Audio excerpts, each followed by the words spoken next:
Hey, this is Steve in Dallas, Texas. It's Saturday morning, my friend, and you are listening to Light Talk. Hey, hi there. This is Stan in Gainesville, and today we discuss our LDI wrap-up. How and why American lighting design programs fail. What to do when you believe that you are unqualified to handle a design. Learning new skills. And why do I need a PhD to set up my lighting equipment? All on Light Talk. And this is David, coming to you from the beautiful Belmont Shores neighborhood of Long Beach, California. And if you don't already know, you are listening to Light Talk, and we are the original Pancake House Lumen Brothers. We're the IHOppers. The IHOPs of Lighting Talk. Welcome, everyone, to episode 403. And first, I want to shout out to the amazing lighting team of the Cirque Show Cusa. Lori and I saw it on Sunday in Santa Monica, and it was very impressive. Awesome stunts, music, acrobatics, and lighting by Bernard Latendra with his assistant James Dunlap and his lead electric technicians, Kelsey and Michelle. We went backstage and met them, and they were all regular listeners of Light Talk. Boy, that's surprising. Wow. They're on the road 365 days a year, and they listen to our show. Michelle was actually more excited about meeting Snoot than me. So here is a shout out to all those great people on Cusa. And if you haven't seen that show, check it out when it comes to your town. It's funny because Lori and I are doing a week in Seattle, like in March, and they're going to be in March. So we're going to see the show again. It's really that good. Also, I wanted to remind everyone to listen to episode 402. That was last week's episode. This is a show that features a conversation with the resident lighting designers from the Metropolitan Opera of New York, the Lyric Opera of Chicago, Houston Grand Opera, and the San Francisco Opera. We want to thank Michael Clark, John Froelich, Chris Maravich, and my new friend Justin Partier for being on our show. In fact, in today's Let's Talk About features a subject that was brought up on that very show. So be sure to have a listen to episode 402 for a very enlightening and funny episode of Light Talk. As you know, if you listen to that show, I had to do it solo because the rest of my brothers and sisters were still hungover at LDI. They made their ways back, and now they're safe. Ellen is sort of doing a long recuperation. I do my recuperation next week in Cancun. And I think, Stan, you're feeling better now, aren't you? We're just turning the corner, but we're still recovering. Okay, that's good. And Steve just got back from eye surgery. How you doing, Steve? Well, I'm blind in one eye right now. I've Perfect for a lighting designer. I've had 5 minutes to prep for the show, but other than that, I'm fine. What makes us day any different from any other day? That's what we have. Very few of us prep for the show, so it's okay. That makes it the show it is. I used to get a lot of guilt for not For me, prepping. the first 2 surgeries didn't show up on time. So they put the doctor behind 3 hours today. I should have been home 3 hours ago. All right, so this is a disclaimer to all our listeners. Steve may be a little bit loopy, so, take everything he says with a grain of salt. We always do. There's no drugs in eye surgery. Yeah, why aren't you wearing a patch? Because that's a really cool look. That's what I was asking. Yeah. The patch is only for 4 days, and that's why you're sleeping. He's putting it on later. Okay. All right. So anyway, speaking of LDI, let's talk about the winners. I have a whole list of winners. I don't have a list of losers. I have a list of winners, okay? So we're going to just run through them real quick. For the Lighting Product Awards, because we're going to be talking about this in a bit, the Architectural Lighting Award went to CLP1 from Apollo Manufacturing. A lighting award to Luna Bulb by Asteria LED Technology GmbH. A lighting award went to Elation for its new Paragon series. I don't know if you guys saw that. That was pretty damn cool. Elation's making some really great stuff nowadays, I must say. Okay, and here's some booth awards. Okay, and this is what really excites me because I always love going to all the booths there. So the most creative use of lighting award went to Roby. The best product display award went to Astera. The best small booth design category had 2 honorable mentions, X-Laser and Rose Brand. The small booth award went to Lex Products, and the almost impossible to see and easiest to miss booth goes to Verilight.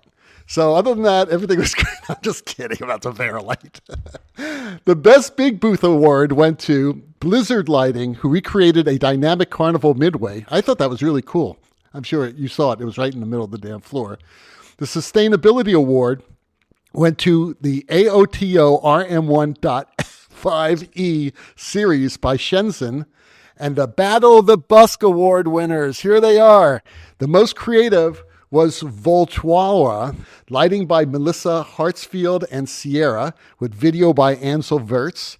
The most unique award went to The Busking Bandit, lighting by Omar Corby Jr., video by Michelle Bars.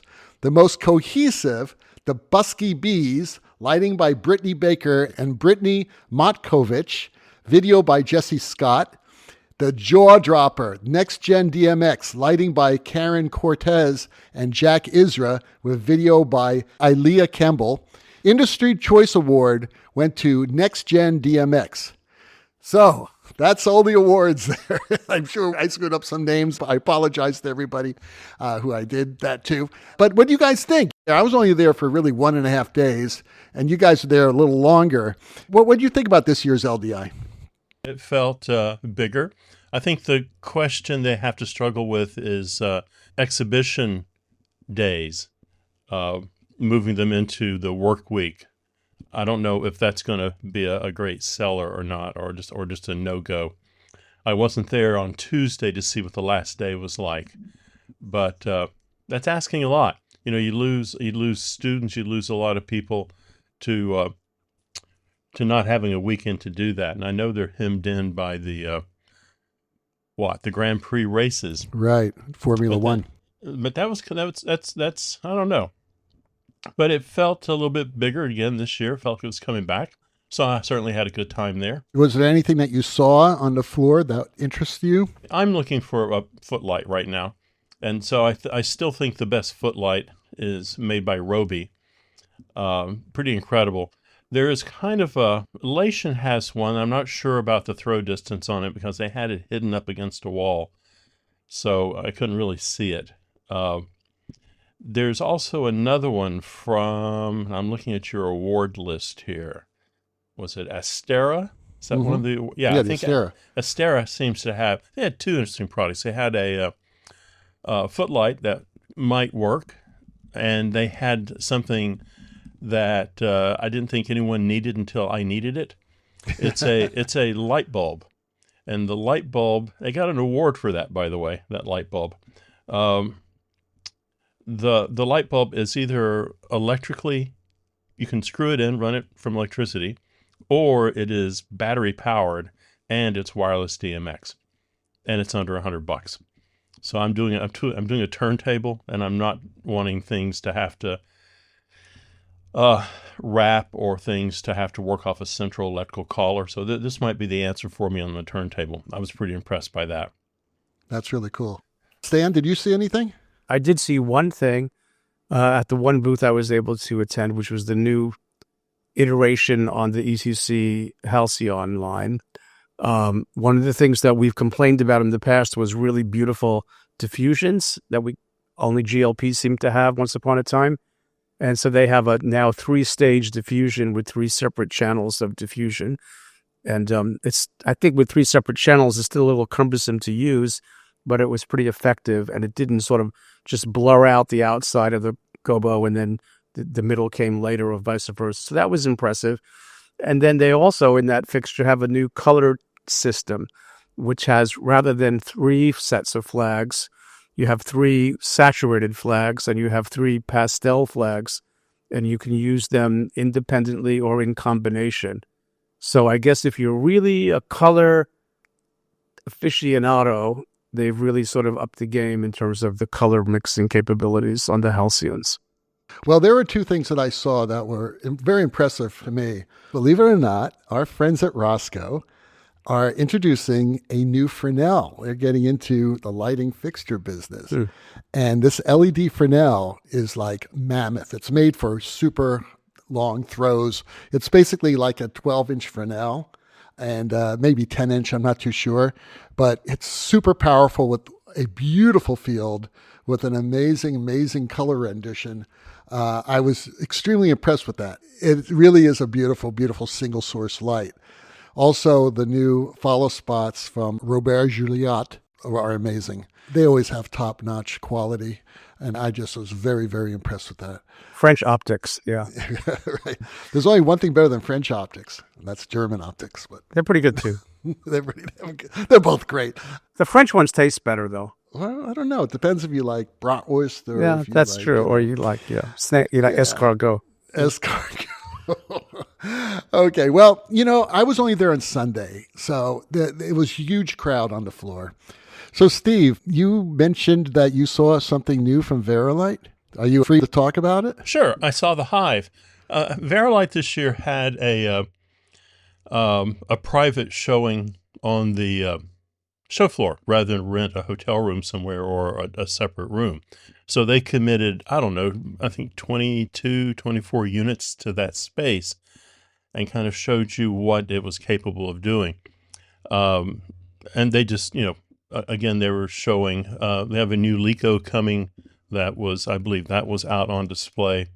And they were letting you look at the interior, the fancy engineering that goes on in a 3600, I believe. How did I miss all that? It was just a tiny little booth with no lights that I saw with the little name Verilight on top. You didn't walk over there and look. I looked. I have photos. I sent it to you guys. They would have let you in, I'm sure. I don't know. They don't. No, like I think Maybe the concept was a peep show. You had to walk up there, go into it a little looked door. like that. It actually did look like that. I was like, oh my God. Well, you guys just need to get off your ass and walk over and ask them what I they were was doing. walking, but Bobby was he was doing his own thing over there, talking and hobnobbing. He doesn't want to talk to me. You took Bobby Harrell? Barbie Harrell, yeah. Well, okay, I think the reason they would have...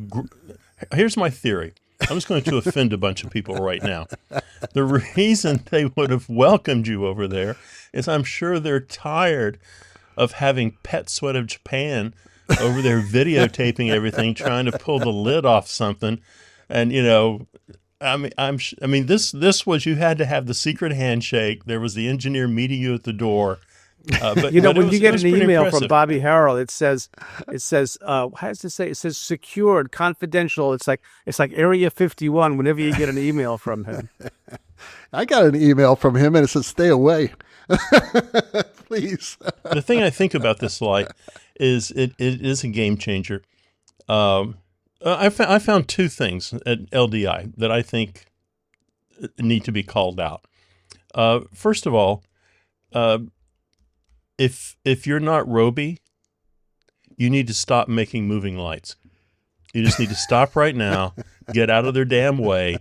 And they had some of the most impressive concert lights I've ever seen. Absolutely. It was just, and a damn good footlight too. But I watched the thing twice. And then I went up to watch it a third time, and the guy comes up and says it doesn't start for an hour. And I said, I'll just wait. I'll wait. Oh my God. What a package of lights they had. They do. They have a lot of great models right now. And then the other side of that is there's this new light that I think is going to be a game changer, the Hive from Verilight. It is just amazing, trying to wrap your head around what the light's capable of doing. We were talking about it, and I said, if it were me, I would find whomever you think are the 5 best designers on the planet and just bring them all to Dallas and turn them loose with it for a couple weeks and just see what it's capable of doing. Well, what makes this light so special? Well, it's all electronic. I don't think there's any moving parts and no moving shutters, no iris, nothing like that. It's all digitally done. Is this the Icon M revisited? No, I think this is going to be much better than the Icon M. Nothing wrong with the Icon. It was just... They had no moving parts in that. No, this is big. Yeah. It's a digital effects fixture. I asked Bandit to put some on my show, and the ME on the show said, no, what nuclear physicists and you are going to keep them running. I don't think that's the case with the Hive. I think this is aerial work, projection work, color work. It's going to be there. I'm anxious to see where this light will be a year from now. But I think it is going to be a light that you're going to see in big productions. I think you're going to see it on television. It looks like a different kind of light engine that we haven't ever seen before. We've had a good relationship with Verilight over the years. We've had a good relationship with High End. We have a good relationship with most people. But Verilight's just like 15 minutes from my office. So in the demo room in the spring, I teach a concert programming class, and they're threatening to just put like 30 of those in the room and take everything else out and let me just monkey with them Sure. for 15, Sounds like 15 fun. weeks. Be fun for my student. And what are these going to cost? $100,000 a piece? Doesn't matter. It doesn't matter what they cost. You know, what's a Tesla cost? It doesn't matter. Someone wants Actually, it, they'll it does. pay. What's a good steak dinner cost? They don't care. In fact, that gets us to one of our questions today. We are old enough. We are old enough to remember when Verilight came out with their fancy computer console that was subsequently bought by PRG, I believe. Mm-hmm. And one of the reasons they sold it was they said nobody's going to pay $40,000 for a light board. Look at the price of a console these days. If you get a Grand MA that does everything, including making some cappuccino for you, or if you go that Hog 4, I think it is. I mean, price doesn't seem to matter anymore to anybody. They just go, sure, why not? It's like the cost of college. All right, so it sounds like the Hive may be a winner. We will see once it's in production. I think the Hive is a winner. I think you'll see it sooner than you think. Let's get on with the show. Stan has our first question. All right. I don't know who this was from, but it does say it's from the LDI podcast question pool, probably from the very bottom of the tank. And the question is, whether an installation or a live production, how do you budget resources? Not every show opens on Broadway or is a multi-million-dollar new fine arts center. Yeah, that's true. I can't speak too much to live production. I can only imagine that you sort of have like three flavors. Money, no object. That would be one. Maybe that's like a theme park owner. And then maybe you have like the hole in the wall space where you're working in a loft in Greenwich Village, and then you're like using coffee cans. It's the smallest end of it. And then you have stuff that's somewhere in the middle in terms of what they give you. And I would imagine that you don't really have a lot of say in live production. I'm curious to see what David and Steve say. They're going to give you a number, and you're going to try and squeeze as much out of it as you can. On the installation side, yeah, that in the projects that I work on, usually you get like a marker. So you get to put down a marker and you say, okay, the team will say, how much are you going to need for lighting? How much are you going to need for this or that? And you make an estimate, and that's what you ask for. You may or may not get that in the end. Usually, experience gives you a sense of what other projects were, and then you budget or you ask for a certain amount, and the owner or the architect says, yeah, that's reasonable, or no, that's not.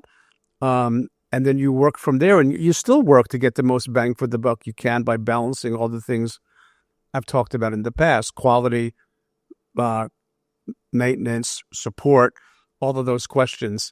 So it's always a balancing act, and you do your best. You take all the experiences you've had, good, bad, and in the middle, and you sort of look at the situation. You make some guesses, some speculation, and then you try and arrive at a number. I think what has helped us in terms of people trusting us and us trusting ourselves is we have a pretty good track record of not going over budget.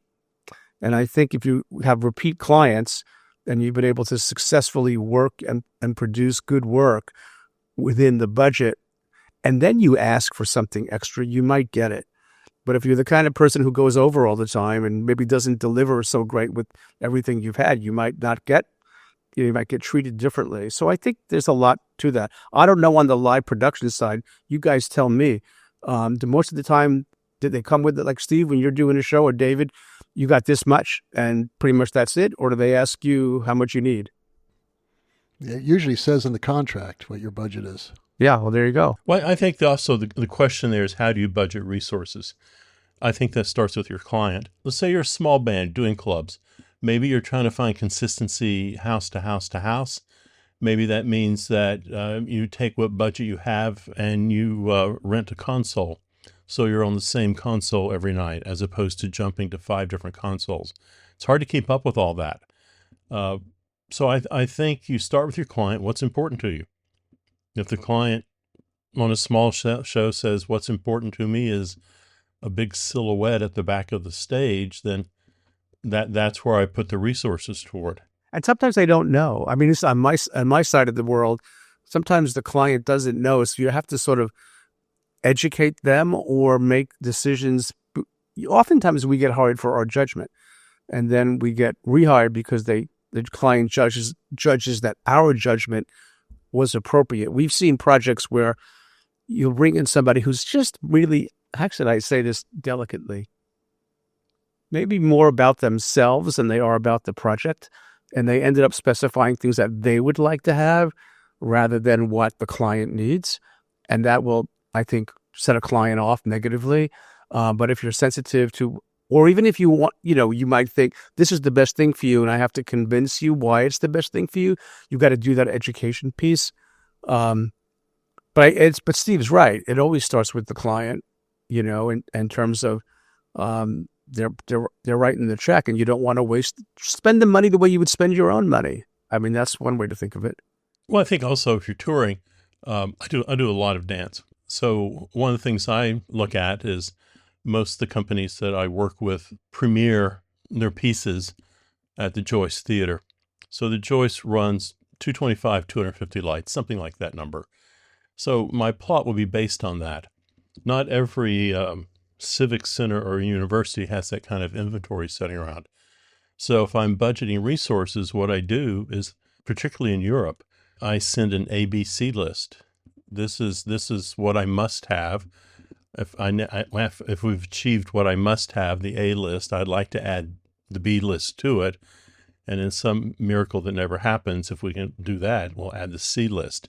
But I don't want them being a university or a roadhouse in Europe making decisions on what they're going to cut. I'm going to give them a cut list. So maybe my cut list is front of house. I have to have a no color front of house, and in a perfect world, I'd have a no color. I don't know, a pink and a blue. So if I can't have the warm pink and the blue, then I'll take the warm and the blue. We'll cut the pink. And that's how I budget my resources. Well, Cameron from Los Angeles asks, "Good afternoon, Lumen family. My question is a two-parter. First, I work for a lighting company that requires its staff to wear multiple hats. I went to a school of theater and have been working in the industry for over 10 years now, but I don't have formal training in systems integration and sales. I've just learned by doing and doing and doing. The company I work for offers lighting rentals, live production, and sales, but doesn't have formal lighting sales integration and installation department, which has worked until this year when we were growing and conducting more sales installed than ever before. How do you suggest I approach my superiors in suggesting making a more formal department that covers our increased demand and higher stake projects? Second, how do you suggest handling work that you feel unqualified for? I'm always open to learning new things and gaining new skills, so any advice would be great."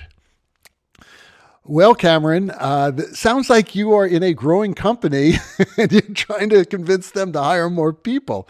And I think the founders of this company are going to have to realize soon that they're going to have to expand, because if you keep on doing more work that you feel underqualified doing, you're going to spend a lot of your energy trying to catch up in this training, and it's probably going to affect negatively the other work that you do very well already. So I think that you ought to talk to your superior about this, or to some of the founders. It sounds like it's a relatively small company in LA, but I don't think that would be a bad thing. Now, regarding how do you handle doing work that you feel underqualified for? Well, I must say that I don't suggest this. I'm not going to suggest this. I'll just tell you what happened to me. Someone once asked me to design a news set on a television studio, and they asked me if I've ever done that before. And I said, of course. And of course, I hadn't. I'd never lit video before. And I started to call people really quickly. I learned how to do it. Now, I don't suggest you do that, okay? I think that certainly some of these skill sets that they're asking you to do now, I don't know if they actually relate to you as a lighting technician artist. installations, that sort of thing. That's a whole nother ball of wax. It takes an amazing amount of expertise that I'm sure Stan will talk about too, because he works in an area that has different areas of expertise required. And it's the same thing in theater. So I don't know. What do you guys think? Well, I think it's a really complex question. Well, the first thing that comes to mind is, this is going to sound dramatic, but it's very difficult to influence your boss, generally speaking. And I don't know what the personalities are that you have there, but if you're already feeling this and they're not making the moves that David so eloquently described, I'd have to start speculating on whether they're going to make the moves that you see are necessary. So if you don't see those moves happening, I would be have great humility about thinking that you're going to influence the people who own the company to change the way they're running it. I'm not saying it's not possible, but I would be cautious about that. Then I would also say you need to figure out which, wearing all these hats, I would suggest you sort of nail down which hat you want to stay in. Because I think switching hats all the time is probably giving you a sweaty brow, if you will.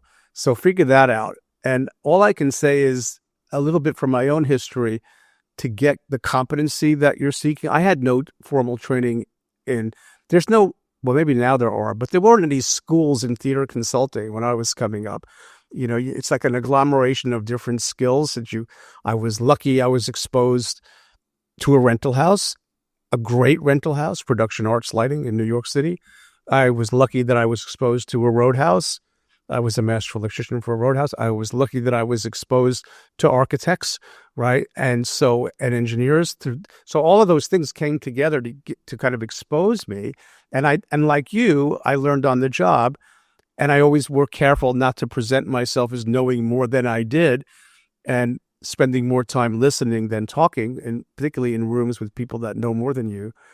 But I think you might be at the point where once you figure out which hat you want to wear, maybe you want to find a company that will hire you for that hat so that you can deepen those skills. Because it sounds like you're a jack of many things, then that's going to come in handy. But if you're feeling unqualified, and you say at the end of your question here, I think you're talking about you're more involved in sales and install than ever before.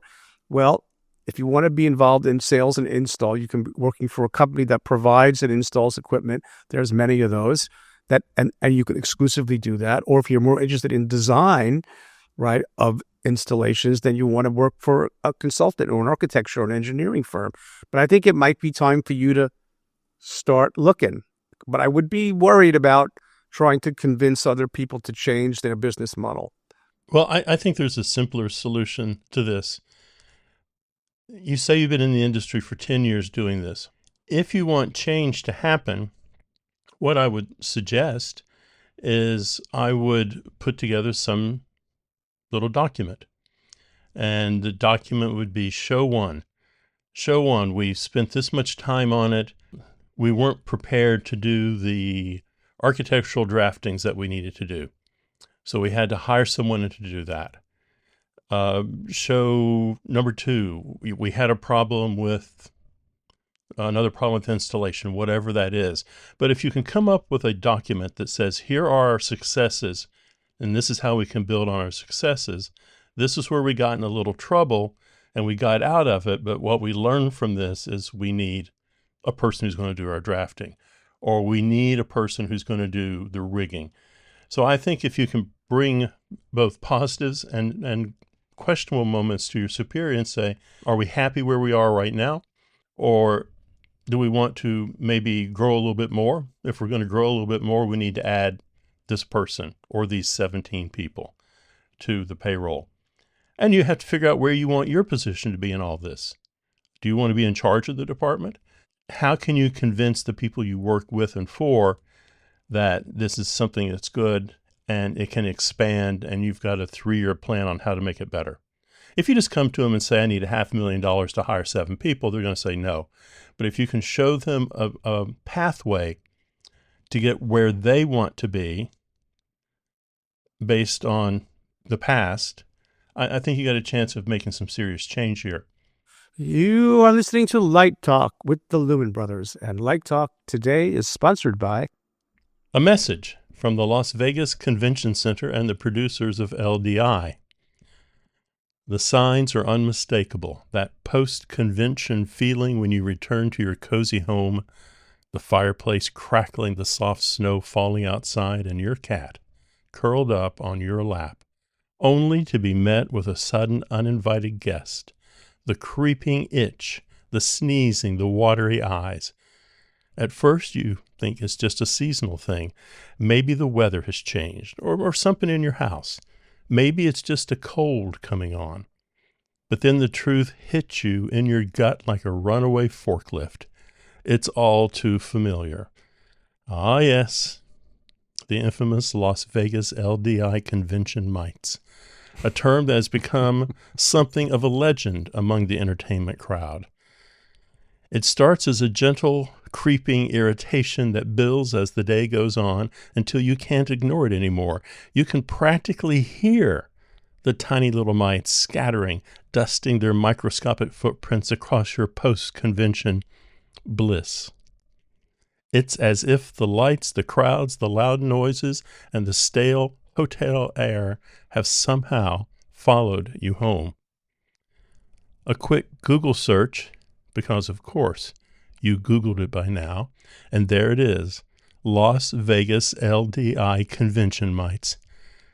They're not a real thing, of course, but the concept is. And maybe, just maybe, you're allergic to the combination of dust, packed crowds, and whatever other odd convention-related particles floating around in the air. Or maybe it was the 72 fog machines, 12 confetti cannons, and the 2 snow effect engines running non-stop for 3 days. Who can say? You're left feeling caught between disbelief, humor, and a slight existential dread. But hey, it's not your fault. It's just the price of attending LDI. And yet, as you sit there with your tissue box and your cat now on the floor, clearly the animal has wisely distanced itself, you can't help but see the irony. Because you know what? It's just another tale of the strange, bizarre things only LDI convention goers will truly appreciate. Just ask Ellen. And then blow your nose and laugh, because you know exactly what's happening. You're just another weary soldier in the battle of the LDI aftermath. You think about texting your fellow LDI survivors, knowing full well that the only response you will get is a series of knowing nods, some advice on which antihistamine works best, and maybe, just maybe, a little sympathy from someone who's been there. So welcome to the club, my friend. If you're lucky, the itch will go away in time for next year's convention, right around the time the fog machines start warming up. This has been a message from the Las Vegas Convention Center and the good men and women of LDI. You see, I always thought that those mites came from the bed sheets from the Westgate Hotel. Those itchy. I think it's Circus. So I don't stay at Circus. $22, all the hotel room you'll ever need. You know, I've stayed at the Westgate for like the last 10 years. And this year I stayed at the Marriott, and it was like night and day. It was worth the extra $100 a night or whatever it cost. And now, back to Light Talk.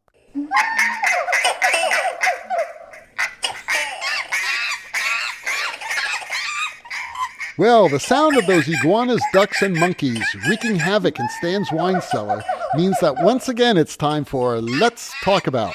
And today's Let's Talk About is all about how are American lighting design education programs failing? Okay, where is this coming from? Well, if you listened to episode 402 last week with Michael Clark, John Freilich, Chris Maravich, and Justin Partier, one of the areas of discussion related to how they dealt with international designers. This led into a discussion about how their real concern is not necessarily international designers, but younger American designers. They commented that in many instances, these younger designers suffer from unrealistic expectations and are not properly prepared to handle the balance of creating their lighting art within the confines of a tight repertory schedule. So this brings up the question, Are we not preparing these students well enough to enter the profession and be able to deal with these? I mean, we're talking about the leading opera companies in the country, okay?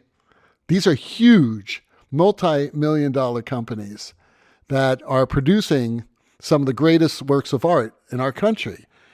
And I don't understand how a student can get out of a lighting program not understanding what the constraints are when it comes to working within a repertory situation. So what do you guys feel about this? All three of us are educators. I have something to say about it. I'm sure the two of you also. So go. Well, you're leaving out a very important part of this. And that is, I just thought of it, so I haven't looked it up. That is our interview with the master electrician at the Guthrie Theater. Yeah, that was Andrew Sullivan. And if you cast your mind back, he says he has the same problem. Basically, people overhanging the show. And so he has to very gently go to them and go, we can hang X number of lights, but I don't know that we have time to focus X number of lights. So I think it's gotten to where instead of putting 3 spare circuits on every electric and a few extra Lecos back in the closet at the theater in case you need them, not everybody, but it seems that we have evolved into a profession in which people say, hang as many lights as you can possibly hang, make them all LED, don't worry about the color, hang a bunch of moving lights, it doesn't matter, they move, you can put them anywhere.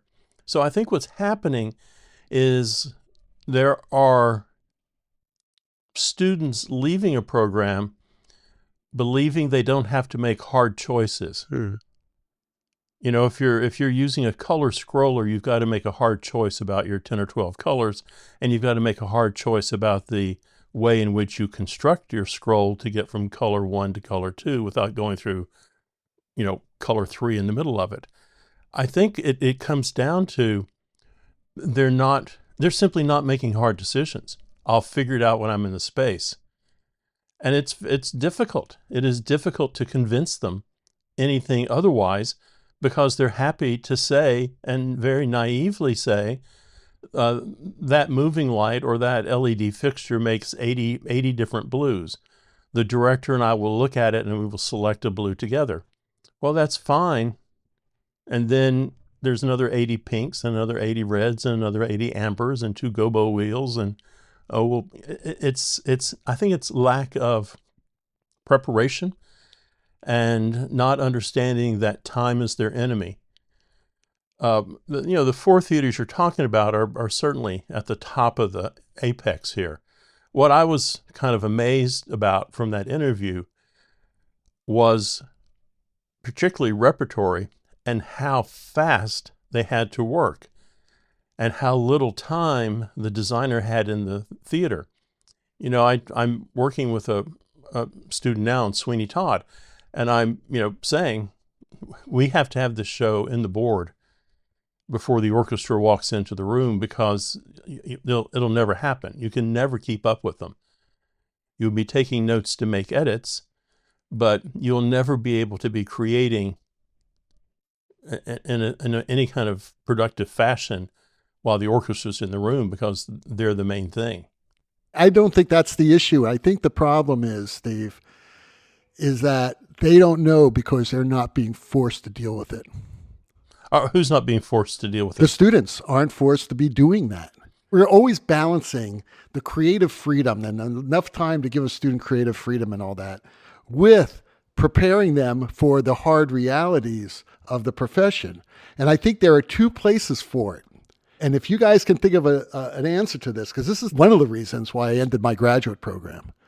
And that is because without giving those students a firsthand look at the profession, bringing them with me so they can see exactly how much time you have when you reach this point, okay?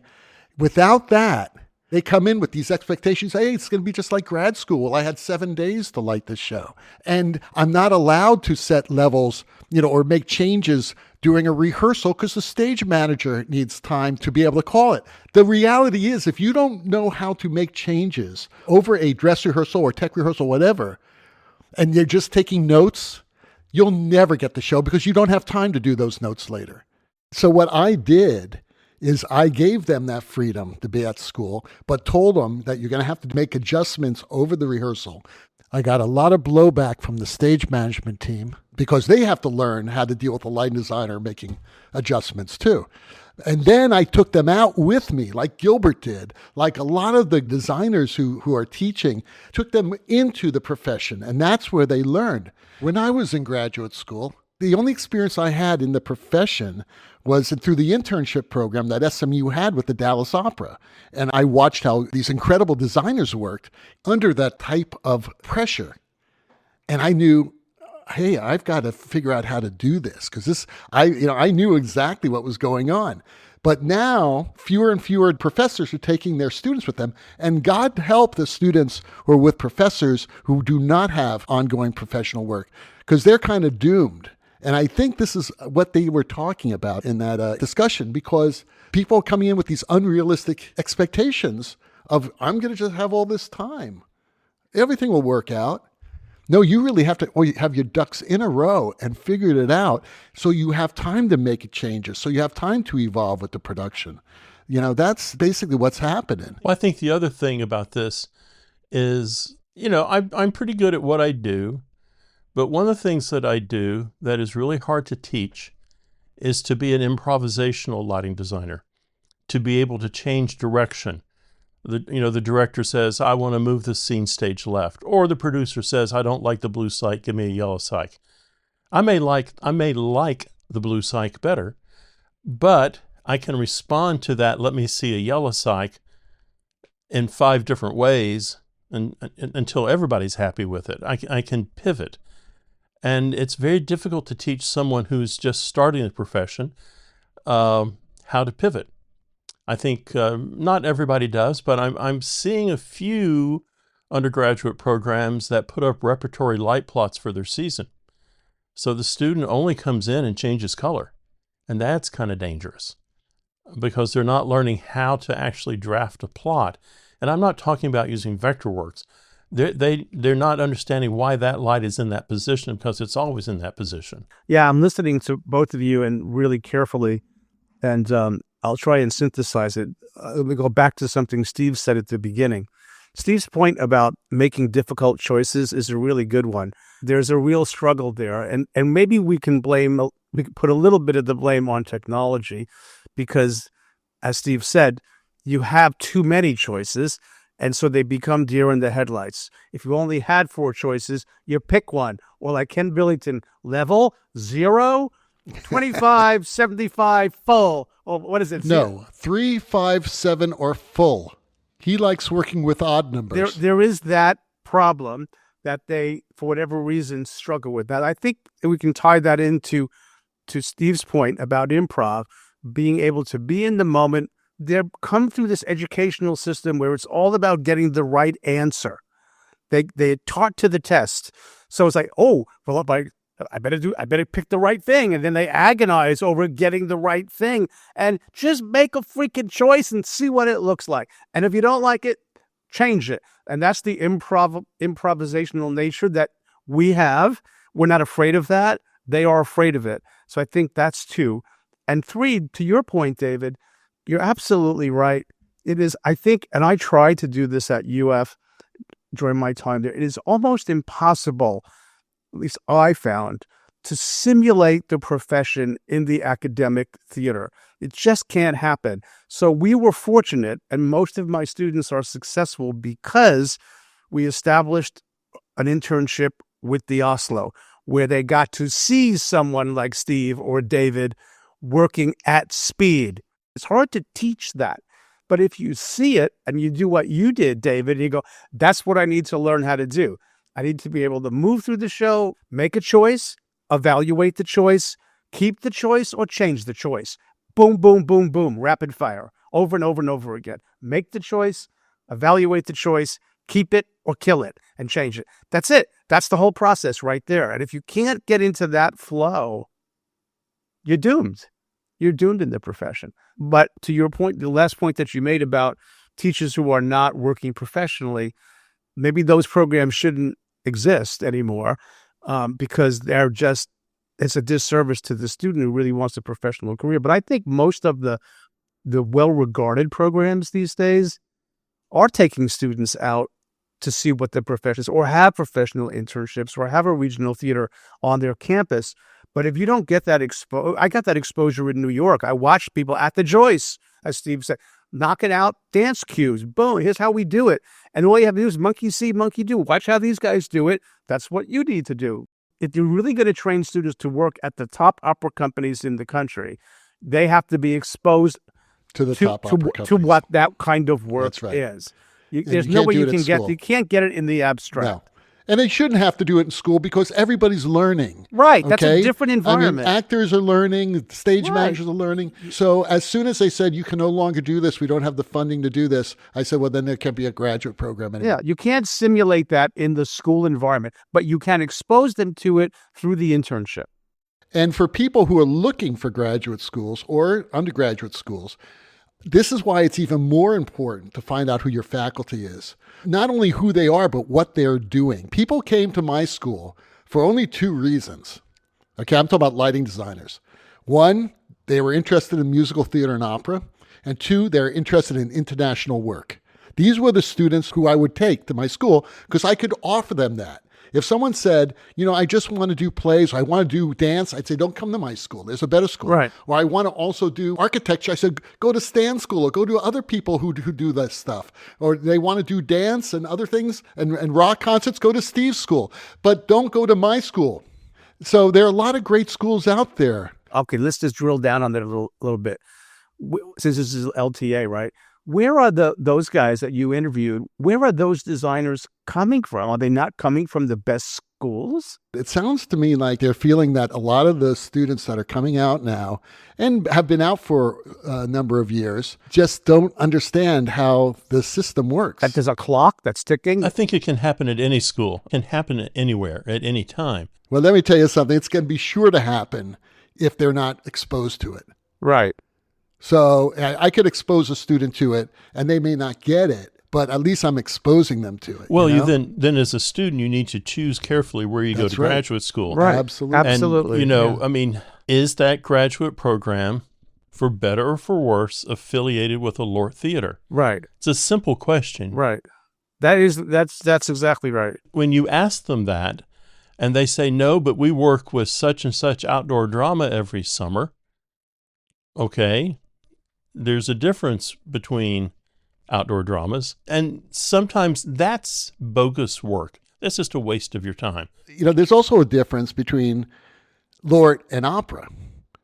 Oh, Okay? Sure. In my early days in opera, I never had lighting time. I would light over the rehearsal. I'm talking from the very beginning. I bring up a bunch of lights and I start taking lights out and I get one look, I record it. Yeah. And because that's the only time you had. Is that similar, David? I was going to ask this question. I don't know what the state of summer stock is these days, but what's the closest approximation to the speed and, like you say, lighting over rehearsals that we should have to outside of opera? It's certainly not Broadway, right? So where is that experience where a young person can get it? Well, we actually talked about this. And believe it or not, it's in dance because in many cases you have even less time in dance to do this. I'm thinking of my summer stock days where we had no time at all. We're turning a show every 2 weeks. You work all night long. Right. So I don't know. I just know that it was I would have directors sometimes who would expect my students to work at the speed and the level of preparation that a professional had. And I'm like, look, this is this person's third show in their entire life, and you want them to operate like they've been lighting for 5 years or 8 years. So, but I will say this, when I took a first year or second year grad and they went to the Oslo and they worked with, I don't know, I could name a whole bunch of names of people that you would know, they would come back and the next show they did, they were a completely different animal because they had seen that. Right. And that's what all these schools need to do. They Right. need to really look at that. And they shouldn't be choosing lighting students to replace their staff electricians. They should not be doing that. There's nothing wrong with learning But to replace staff people because it's cheaper to hire a student. Well, it's going to be interesting to watch higher education devolve in the next 5 years. We'll see where it goes. That's been the case for decades, unfortunately. A lot of these schools have graduate programs just for labor. Some of them have money and most of them don't. That's right. Well, then they shouldn't be in existence. Well, it's a business. And if they can make like this guy at the front, if they can make the business model work the way they made it work in 1980, they will continue to do it. All right. Steve, do you have any final thoughts? Because I'm getting really upset. I need to take a Xanax. No, let me clarify my opera statement with my student. What I'm talking about is, sure, you can work over rehearsal. Sure, you can work over the sitz probe, if that's helpful. But don't expect the orchestra to come in and stop. Oh, they're not. while you do something for 15 minutes. That's not going to happen. Well, you heard last week when one of the guests said, hold is a word that's never used at Right. the Metropolitan Opera. Hold is a word that's never used at the Lyric Opera Chicago. Hold is never used in any time there's an orchestra on stage. Right. Because orchestra time is golden time. That's the most expensive time on stage, is when there's an orchestra in the pit and there's a conductor who's trying to get notes done. And then you say, hold, please. No, you don't hold. It never stops. And those four theaters are certainly rarefied air. I know. They're the best of the best. I've seen this in civic opera companies. Sure. I did at the Mobile Opera. It's everywhere. I mean, there's 3 minutes left in the opera, and the clock went dong, and the orchestra's packing up. They always go through the the fantasy of taking a vote if they want to get the 3 minutes of overtime. They never stay. They never stay. They make that decision long before. They tell the stage manager, we're not going overtime tonight. You're going to stop it. And the assistant conductor is going to get on the piano and finish it. Yep. That's how it's done. All right. So, Steve, please give us the last question of the day. Let me just answer it right now. And that answer is hell yes. Okay. This is Jeopardy, right? From the LDI podcast question pool. And I'm sorry we did not choose your question, because I would have given you 2 stuffed animals and the grand prize. Is lighting equipment becoming too complex? Previs, Grand MA, moving lights with 3 gobo wheels, animation, 2 diffusions, etc., etc. The gains are many. But what might we be losing? Universities cannot keep up with the fast changes in the development, nor have the unlimited budgets to buy the next generation of gear. $3,000 for a Lico? Give me a break.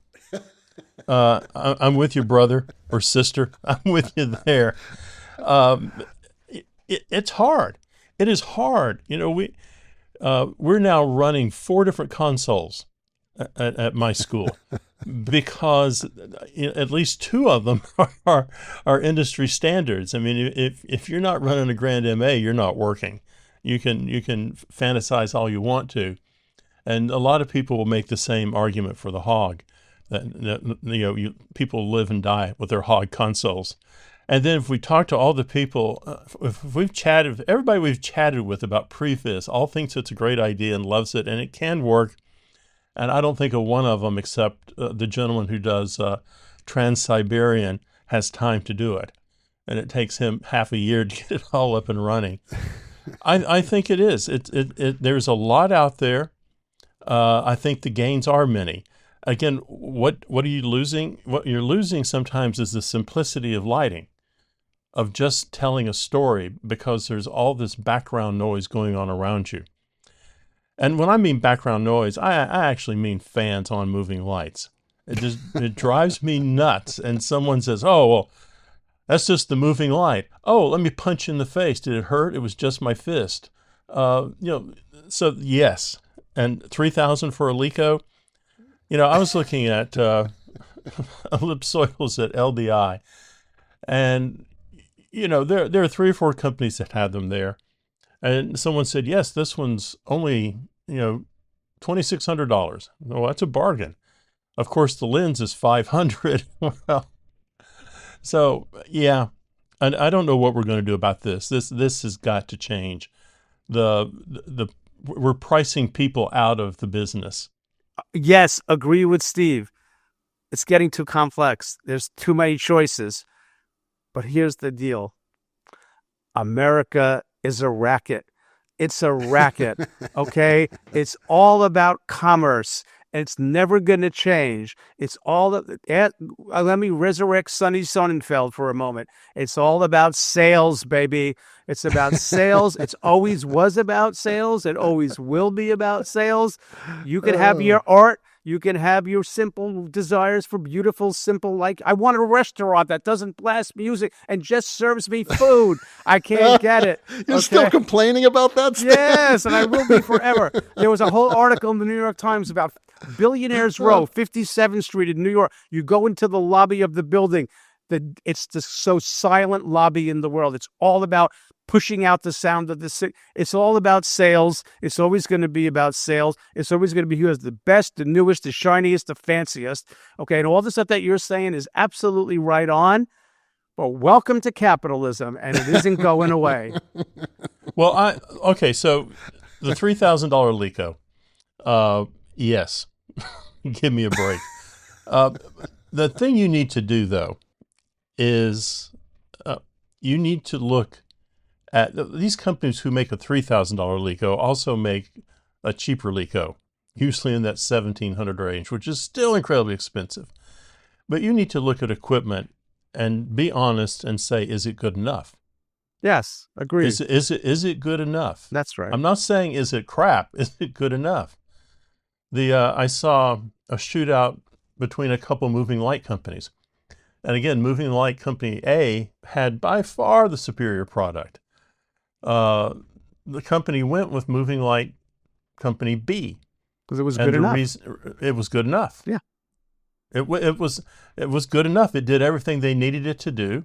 And while the other company's light was far superior, they didn't need those elements. They didn't need that level of technology. So maybe you don't need a $3,000 Lico. Maybe you need a $1,000 Lico, which is still too pricey. But gone are the days you buy Altman 360Q for $125 a light. They're not coming back. If you are going to buy that moving light, getting back to David's let's talk about, someone needs to know where to put it.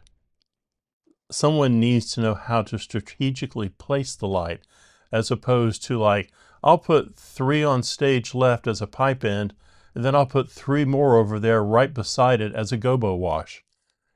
Learn how to use the equipment. With that, I think we should end our show. Oh, you're all sad now. You're sad and depressed. I was very happy before. Now I'm very sad. I don't know what's going on. You need to ask Ellen. I got riled up. Do you have LDI convention mites? I've got the mites, and they're scratching the hell out of me. And I'm going to have to use some really strong disinfectant to get this shit out of my body. Well, the rocking sounds of the Luminoids tell us that once again you've spent another morning listening to Light Talk. You can hear our show on just about every podcast site out there. Check out our website at lighttalk.org and be sure to follow us on Facebook and subscribe to our podcast. That way you will not miss a second of Light Talk insanity. No guarantee is offered regarding the accuracy or any statements or opinions made on this podcast. However, if you decide to litigate, the Snoot Group with the legal team of Mr. Watson, Miss Leitner, and Beam will defend us until our retirement funds are depleted. Light Talk is written and produced by the Lumen Brothers, coming to you from Long Beach, Gainesville, and the Lone Star State.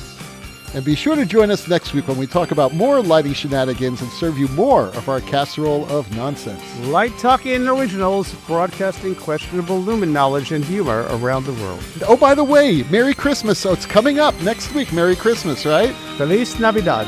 Feliz Navidad, everyone. And Happy Hanukkah and Festivus for the rest of us. Bye-bye from Light Talk. Bye-bye.